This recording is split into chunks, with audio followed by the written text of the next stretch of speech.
18th for final round, we're back with Ben Shalom. He's probably wondering where my sidekick is. He's working today, so I had to pull in an active fighter, Kez Ashfaq, fresh off a controversial decision on Saturday, but we're here.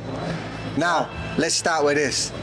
That press conference was entertaining. I always like watching your expressions when they're kicking off.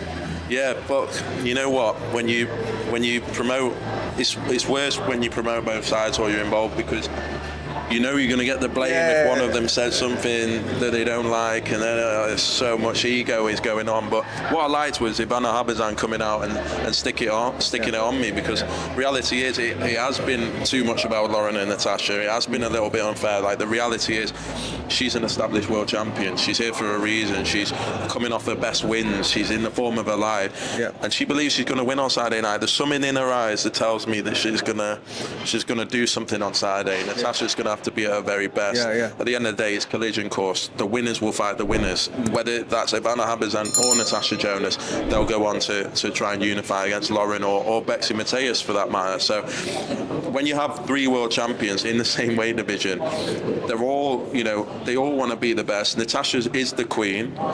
Lauren Price, gold medalist coming through, but has become world champion now. Feels like the future is hers. Habazan, is an established world champion, been around the block, fought the very best, but now in the form of her life. So, all you can do is try and make it as fair as possible and create a situation where if you keep winning, you get the opportunities, and the idea is that the winner out of all of this will become undisputed.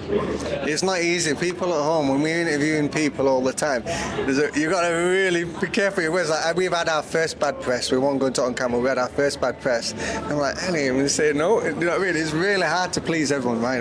It is. It's like I imagine it's like having like loads and loads of kids, and everyone wants to be the favourite, and everyone, and then you look, they're all, serious athletes that put everything into their careers, and so no reason, like, of course they're going to take it seriously. Of course they're going to hang on every word. Of course they're going to make sure that they want to be prioritised, and if they feel like they're not, they're going to let you know. And I think that's sometimes the most difficult thing. It's something I've learned is don't have too many fighters in the same weight division, because it causes issues. I had it in the cruiserweight division at one point. We had Richard Riatbor and Chris Smith and Lawrence Okoli, and they all want the same thing. And so, there was a chance where we could have signed Dalton Smith in Adam Azim's weight category, and I thank God that we didn't, because at the end of the day, all fighters want to be prioritised. And I feel strongly that you don't want too many in the same weight division in this sport, because they all want the same thing, and you've got to give everything.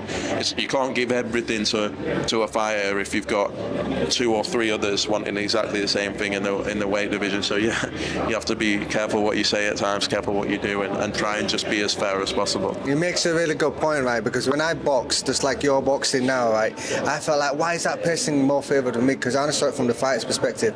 Now I have my own businesses and I have 15 staff, and the staff are always wanting things, and I'm like, who do I prioritise? And I've got to go to the staff member who's not going to get the opportunity, preempt them, but bring him into conversation and say, listen, I'm not putting you forward for this reason because I've got something else in mind. And it's a lot of thinking ahead, isn't it? Sorry, the brilliance of boxer is, and Ben, for example, the kids that don't want to be number one, do you really want them? And that's the thing. But because he's signing all the best kids, they all want that number one spot, and that's where the competition comes, isn't it? No, it does. And to be honest, it's something that you learn with experience. Like, I think at the start, I probably wasn't as conscientious as I should be. You know what you said, if someone's gonna be let down, have the conversation, make them understand why, make them understand where they're going, and that becomes half the job at times, because there's only so much you can do, and there's only so many opportunities at a certain point, and you've got to try and look out for everyone that you've got a relationship with, and just make sure they're okay. And look, as I say, it's something that we're getting to grips with now, but when there's press conferences like that and you've got Lee Cutler saying, I'm going to Bournemouth if I win, I'm thinking, what's Stevie going to say about this? He's saying me promising Lee he's going to Bournemouth if he wins. The reality is, if they win, they keep getting opportunities. If they lose, we try and bring you back, trying to make fighters understand that you can lose and still have a very good career. Like, most of our fighters have had losses, and so just trying to get the balance right. And when you sometimes at press conferences you can start to see it flare up. Listen, we're gonna leave it there. That's Yeah. part one. Yeah. Because we're respectful of Ben's time. No. But after the fight on Saturday, we're gonna do a part Yes. two. 100%. Peace out. 30th and final round. Hit